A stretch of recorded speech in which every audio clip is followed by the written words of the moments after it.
Ассалаумағалейкум тарихсүйер қауым. Бүгінгі әңгімеміз Тұран, яғни түркі елдерінің бірлестігі жайында болады. Әңгімемді бастамас бұрын каналды қолдап, лайк басып, комментарий жазып кетсеңіздер және жан-жаққа таратсаңыздар, каналдың дамуына үлкен үлес қосасыздар. Қоңырауды басып жүрсеңіздер, уақытылы шығарылымды біліп отырасыздар. Ал әңгімемді бастайық. Жалпы барша түркі әлемдегі және түрк тілдес бауырлас мемлекеттермен одақтың қаншалықты дұрыс әрі мүмкін бе деген сұраққа жауап іздейді. Негізі жалпы әрине соңғы кездер, соңғы жағдайларға байланысты әрі туған қиындықтарға, соның ішінде логистика, яғни транспорт, шетелден келген импорттық тауарлардың тапшылығы мен қиындығы және экспортқа шығару көбіне енді жасыратын несі бар. Орталық Азияның бәрі шикізатты экспортта отқан мемлекет, сондықтан осының бәрі қиындыққа туындағасын басқа баламалы жолдар іздеуге алып келді. Ол рас, әрі осы соңғы 30 жылда егемендік алғаннан бастап барша түрік ағайындардың өзінің бауырына тартуы, оның өз себебі бар. Яғни қазіргі түріктер жан-жағына қарасақ,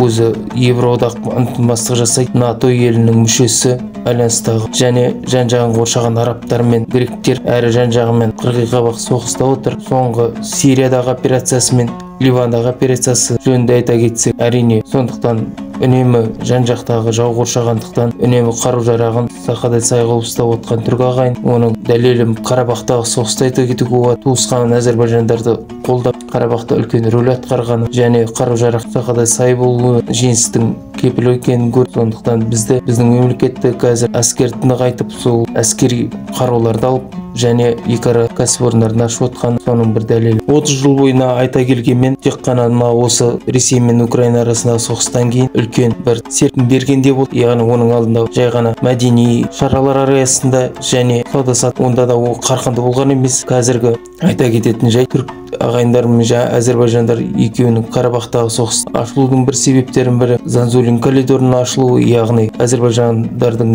екіге бөлініп жатқан жері Нахичеван мен Әзербайжанның ортасындағы армян жерлері, сол арқылы өздеріне коридор ашып, мүмкіндік Европаға терезе деп айтуға болады. Жалғыз әзербайжандарға емес, барша осы орталық Азиядағы елдер үшін де Каспий теңізі арқылы. Сондықтан соңғы кездерде жиі кездеседі орталық Азияның басшылары әрі тырысып жатыр. Осылай бас қосу арқылы өздеріне мүмкіндік туып және Қытайдың ықпалы әрі айта кету бір жол бір белдеу деп, яғни бұрынғы Ұлы Жібек жолын қайта жаңғыру деп айтуға болады. Қытайдың қаражаты және түріктің логистикасымен бүкіл мүмкіндіктер ашылып отыр. Сондықтан мүмкін үлкен серпіліс болып Жібек жолының қалпына келу. Өйткені Қытайдың қазіргі Филиппин аралдарындағы Малакс пролив бұғазындағы қиындықтар туып отыр. Яғни сол бұғаздардағы даулы жерлердің көбісінде Американың флоттары, теңіз күштері, авианосецтері тұрады үнемі. Сондықтан Қытайдың ықпалы аз сол өңірде және Қытай альтернатив жолдарын, яғни баламалы жолдарын қарастырылып жатыр. Соның бірі осы орталық Азияда. Әрі Қытайдың ойы бойынша орталық Азия байқуатты әлі тыныш болса, Қытайда тыныш болады. Яғни Қытайдың айта кететін бір жай, бүкіл 90% халқы Тынық мұхит жағалауында орналасқан, ал тек қана 7-8% осы мына Синьцзян ұйғыр автономиясында бәрі мұсылман және тығыз байланысты орталық Азиямен. Оларда лаңкестік ұйым бола ма, қарсы шыға ма деген және ықпалынан кетіп қала ма деген үрей бар. Сондықтан осы үрей болмас үшін олар соңғы кезде талибпендермен де бүкіл орталық Азиямен де тығыз қатынаста, қаржыландыруда және баламалы жолдар мен сауда-саттықты нығайтуға үлкен көзқараспен қарап отыр. Ағайын көптеген жалғыз біз емес, өзбек, қырғыз, басқа ағайындардың да аңсап отқан одақ, бірақ Евроодақтай болу екіталай. Оның айта кететін жайт, мысалға Евроодақта айтсақ та француздар, итальян және немістер көшбасшы отыр Евроодақта. Немістің бүкіл өнімдерінің бәрі басқа одақтың ішінде құрамдағы адам халықтардың, яғни мемлекеттердің өнімдерін басып отыр. Сондықтан кімге тиімді десек, Евроодақтың өзінде де ашық, яғни неміс, француздарды үлкен мемлекеттер алпауыттарға тиімді де, ал шағындар сол айналада ортадағы дотацияның арқасында отыр. Соның бір дәлелі кешегі интернет желісінде, Инстаграмда жүрген қазақтардың Англиядағы құлпына жинап отқан, сонымен бірге венгрлер, басқа да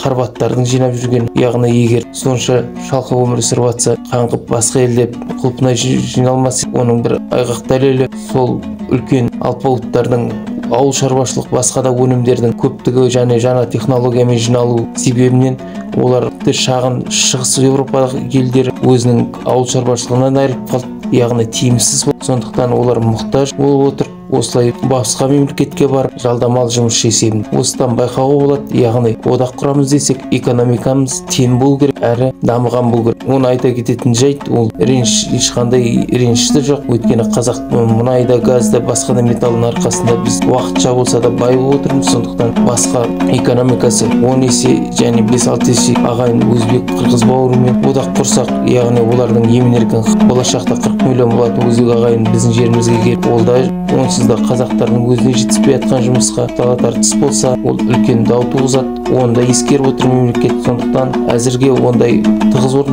одаққа бару екіталай, бірақ сауда-саттық және екіаралық үлкен жобаларға қосылу әбден мүмкін. Әрі оны айта кететін бір жайт, біз қанша айтқанмен автократиялық және диктатуралық режимде өмір сүріп жатқан мемлекеттеріміз. Сондықтан бұлар арасында олар өздерінің мүддесі, сондықтан өз билігіне зиян келмейтіндей жоба және сондай көзқараста болатыны ол айдан анық. Орталық Азияда ең үлкен бір мемлекеттердің бірі ол әрине өзбек ағайындар. Өзбек ағайындардың соңғы экономикасының реформалары қалып келеді. Яғни Қазақстан негізі 90 жылдар мен 2000 басында қиын үлкен дау шығаратын реформаларды өйтіп өткізіп жіберсе, өзбек ағайын енді бастан өтетін жат бұл көліктер. Өйткені сол кездер 90 жылдардағы Кеңес одағынан қалған көптеген өнеркәсіпті Ислам Каримовтің алып қалып, халықтың жұмыс санын алып қалам деген, ол бір жағынан дұрыс, сол кезде дұрыс деп қолдағанмен қазіргімен дұрыс еместігін енді білініп жатыр. Яғни ол артта қалған өнеркәсіптер және тиімсіз екені. Сондықтан қазір сол қайт көзқараспен және Мирзиёевтің саясатымен жүргізіліп жатыр. Бірақ үлкен тығыз орналасқан халқы бар мемлекетке ауыр тиетіні ол рас. Сондықтан ол қазір ашылса мүлдем құлдырап кететін жайт бар. Сондықтан қазақтың 20 жыл бұрын өткізіп кеткен реформалар енді келіп жатыр өзбек ағайындарға. Олар реформа жүргізу әрине оңай емес. Сондықтан экономикасы ақсақ келетіні ол да рас. Ал қырғыз ағайындар толығымен Ресейдің ықпалын деп айтатын жайт бар. Яғни Ресей экономикасымен тығыз байланыста, қарыздарда әрі миллиондаған халқы бар жұмыс жасайды. Соның арқасында мысалға ондай одақтарға қарсы шығып Ресей көптеген шекараларын жауып тастаса, миллион халық өз-өзін қамтамасыз ете алмай және нәпақасын таба алмай қалатын ол да рас. Сондықтан да қатты тығыз байланыста екен, оны мойындай кету керек. Әрі қазақтың соншалықты орыс сияқты бай емес, әлі үлкен емес, бүкіл қырғыз ағайындарды жұмыспен қамту бере алатындай. Яғни қазақ өз-өзін жұмыспен қамту шақ халде отыр. Яғни біздің бұрынғыдай қарқынды деп айқайлап завод ашатын жағдайда кетті деп айтуға да болады. Яғни өтірік заводтар ашып қайта жауып, ондай бос дәркілдеп ашқан заводтарымыз қаңырап қалды. Жемқорлық үлкен дәуірі өтіп кетті деуге де болады. Қазірде өткенмен қорқынышпен саралап отыр. Ал түркмен туысқандарды айта кетсек, олар мүлдем жабық мемлекет. Яғни соңғы әкесінен мұра болып баласына қалған. Олар әрине үлкен үреймен осы 30 жылда мүлдем ашылған емес, әрі арзан шикізат көзімен мұнай газбен толыққанды отыр. Экономикасы мүлдем өнеркәсіптің бар мен жоқтың азында және оның сату баламасын қарастырып отыр. Көптеген Ресей компаниялар осы диктаторлық режимді қолдаймын деп әрі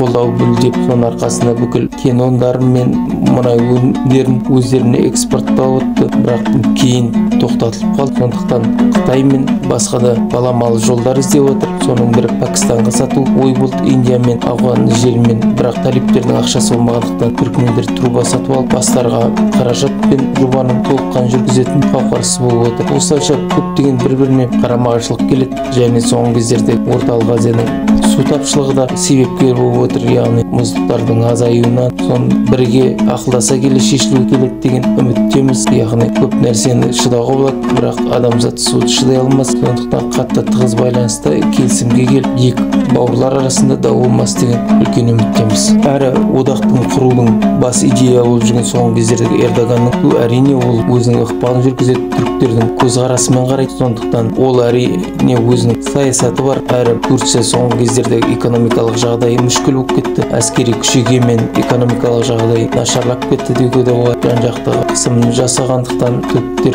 өзінің аудиториясына Эрдоганның, яғни қазіргі тұранды жаңғырту және де басқа да идеялармен халықтың көңілін көтеріп отыр деуге де болады. Яғни түрік лирасының 3-4 рет дефолт болғаны, яғни құнсыздануы, инфляцияға ұшырауы, экономиканың құлдырауы осы соңғы кездердегі жағдайды нашарлатып жіберді. Қайшылықтардың негізі өзін-өзі басқару, яғни нақты деп айтуға болады. Соңғы кезде жергілікті әкімдердің қарсылас, яғни басқа партияның жеңіп кетуі, мысалға айта кететін бүкіл курорттық жағажайлар, туристік дамыған жерлердің көбісінде исламистер, яғни сол исламдың қатты қолдайтын адамдардың аздығынан көбісі еуропалық тұрғыда көзқараспен қарайтын адамдар, ал ары қарай орталық және шығыс оңтүстік жағындағы ислам дінінің мықты ұстаушылар деп айтуға болады. Осы екі аудиторияның арқасында Эрдоганның мықты саясаткер әрі өзі бұрынғы журналист деп айтуға болады. Аудиторияның көңілін назарын аудартып, әзірге халықтың көңілінен шығуға тырысып келеді. Яғни олар бізге қарағанда 30 жылда ондай қатты үлкен диктатура болған жоқ, бірақ автократ деп айтуға да болады. Соңғы сайлаулардың нәтижелеріне қарап және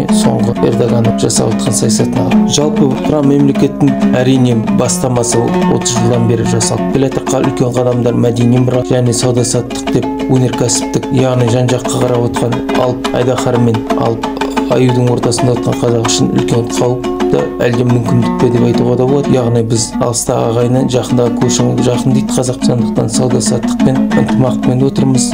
Бұл да бір үлкен дұрыс саясат деп те айтуға болады. Яғни Қытаймен де жақсымыз, орыспен де жақсымыз, үлгеріп екі үстелде отқанымыз және батысқа да. Батыстың ішінде сондықтан евро одақпен тығыз байланыстамыз. Өйткені бүкіл шикізатымыздың пайызын осы еврода қайнайды. Содан кейін Қытай мен орыс деп айтуға да болады. Сондықтан ешкіммен де қарамай шиеленбеуге тырысып отыр. Әрі әскери одақ құрмауға отқан себептерінің бірі де сол. Яғни Ресейдің де үрейін туғызбау. Соңғы Шойгуден сұрағанда Шойгудың да айтқаны бар. Тұран одағын құратқысы келіп отыр дегенде кімге қарсы деп. Яғни Ресей өзі қай мақсаттан деп сұраған жоқ, кімге қарсы деп. Яғни Ресейді қолдайтын елдер бар, немесе Ресейді қолдамайтын елдер бар деп көзқараспен қарайды. Яғни бізді қолдамаса бізге қарсы дегендей. Сондықтан ашулы аюды жындандырмай, айдаһардың да қаһарында емес ақшасына салдырып, ол да бір үлкен дипломатияның жемісі деп те білеміз. Және шын мойнына кіріп, барша түрік елдерінің бәрі автократтар және экономикасы соншалық дамымаған. Ондай одақтың құрылуына миграциялық